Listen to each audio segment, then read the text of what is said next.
छत्तीसगढ़ के अलग राज्य बनने के बाद विधानसभा में नेता प्रतिपक्ष रहे बीजेपी ने जिन्हें प्रदेश अध्यक्ष बनाया था। 3 बार बीजेपी से सांसद रहे, 3 बार विधायक रहे, 2 बार राज्यसभा सांसद बने। कुल मिलाकर नंद कुमार साय बीजेपी में तकरीबन 40 साल रहे और अब वो कांग्रेस में जाकर शामिल हो गए हैं। कांग्रेस के रायपुर स्थित प्रदेश कार्यालय में पदाधिकारियों ने उन्हें आनन फानन में बुलाया और उन्हें कांग्रेस की सदस्यता दिला दी। प्रदेश के आदिवासी इलाकों में मजबूत पकड़ रखने वाले साय की विदाई से बीजेपी को जहां बड़ा झटका लगा है, वहीं कांग्रेस गदगद नजर आ रही है।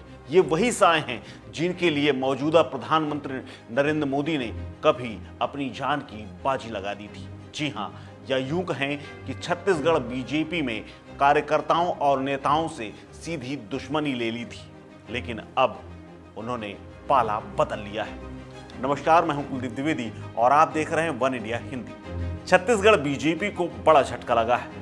पूर्व प्रदेश अध्यक्ष नंद कुमार साय ने कांग्रेस का दामन थाम लिया है। बीजेपी के कद्दावर नेताओं में से नंद कुमार साय ने चुनाव से ठीक पहले इसी साल वहां विधानसभा चुनाव होना है, लेकिन उससे पहले ही कांग्रेस में शामिल होकर बीजेपी को बड़ा झटका दे दिया है। पूर्व प्रदेश अध्यक्ष के पार्टी छोड़ने पर प्रतिक्रियाओं का अब दौर शुरू हो चुका है। पक्ष और विपक्ष के नेताओं की ओर से प्रतिक्रियाएं आने का दौर भी जारी हो गया है, लेकिन साय की आदिवासियों पर अच्छी पकड़, सरगुजा क्षेत्र में आदिवासियों की अच्छी खासी तादाद होने के बावजूद ये अगर नेता पलट गए हैं तो अब एक बड़ा नुकसान हो गया है, वो भी चुनावी साल में। माना यह जा रहा है कि आरक्षण विधेयक को अटकाने में बीजेपी की भूमिका के चलते आदिवासी उनसे नाराज चल रहे हैं और इसीलिए आदिवासियों के नेता नंद कुमार साय ने इसको लेकर धरना भी दिया था।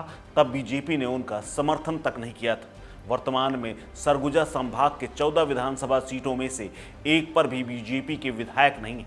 ऐसे में उनकी विदाई से बीजेपी की मुश्किलें और बढ़ सकती हैं। बता दें कि नंद कुमार साय ने सरकारी नौकरी पाने के लिए एक तैयारी की थी और 1973 में नायब तहसीलदार के पद पर उनका चयन भी हो गया था, लेकिन उन्होंने राजनीति चुनी और उन्होंने तहसीलदार का पद ठुकरा दिया। हालांकि नंद कुमार साय ने इस सरकारी नौकरी को नहीं किया। 40 साल से ज़्यादा बीजेपी में रहने वाले नंद कुमार साय छात्र जीवन से ही संघ में शामिल हो गए थे और अध्यक्ष रहे थे। सांसद, विधायक और अध्यक्ष के पद तक उन्होंने सुशोभित किया। वे बीजेपी संगठन में कई पदों पर रहे। वे 1980 से 1982 तक जिला रायगढ़ के अध्यक्ष रहे। उन्होंने साल 2003 से 2004 तक बीजेपी छत्तीसगढ़ के अध्यक्ष के रूप में काम किया। इससे पहले उन्होंने मध्य प्रदेश बीजेपी में अपना मोर्चा संभाला था। वे बीजेपी के महासचिव भी थे।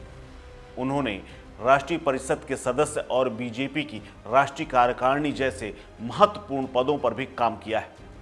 साय 1977 में पहली बार विधानसभा पहुंचे, जिसके बाद 1985 में दूसरी बार, 1998 में तीसरी बार विधानसभा चुनाव जीतकर वो विधायक बनते रहे। इसके बाद वो 3 बार लोकसभा सांसद बने और 1 बार राज्यसभा सदस्य भी बने और वो 14 दिसंबर 2002 से 5 दिसंबर 2003 तक छत्तीसगढ़ विधानसभा में विपक्ष के नेता भी रहे। इस दौरान एक बड़ी घटना हुई थी। साल था 2000 का। नरेंद्र मोदी छत्तीसगढ़ के पर्यवेक्षक बनाए गए थे। नेता प्रतिपक्ष के लिए चुनाव होना था और उस वक्त बीजेपी के कद्दावर नेता बृजमोहन अग्रवाल भी दावेदार थे, लेकिन आदिवासी नेता होने की वजह से नरेंद्र मोदी और नंद कुमार के बीच में काफ़ी घनिष्ठता थी। इसीलिए नरेंद्र मोदी ने नेता प्रतिपक्ष के रूप में नंद कुमार साय को चुन लिया और जिसके बाद बात बिगड़ गई। कार्यकर्ता छत्तीसगढ़ के नाराज हो गए। कार्यकर्ताओं ने कार्यालय में बवाल करना शुरू कर दिया। बीजेपी के प्रदेश कार्यालय में जानकार बताते हैं कि उस दौरान अगजनी हुई थी। यहाँ तक कि पर्यवेक्षक नरेंद्र मोदी को अपनी जान बचाने के लिए एक तख्त के नीचे छिपना पड़ा था, तब जाकर उनकी जान बची थी। इस दौरान वहाँ की जो फोटो तस्वीरें थीं एक बार फिर से खंगाली जा रही। वो तस्वीरें आज भी अखबारों के कार्यालयों में दस्तावेज के तौर पर मौजूद हैं। बता दें कि छत्तीसगढ़ बनने के से पहले नंद कुमार साय भी राज्य के मुख्यमंत्री बनने के दावेदारों में से एक थे।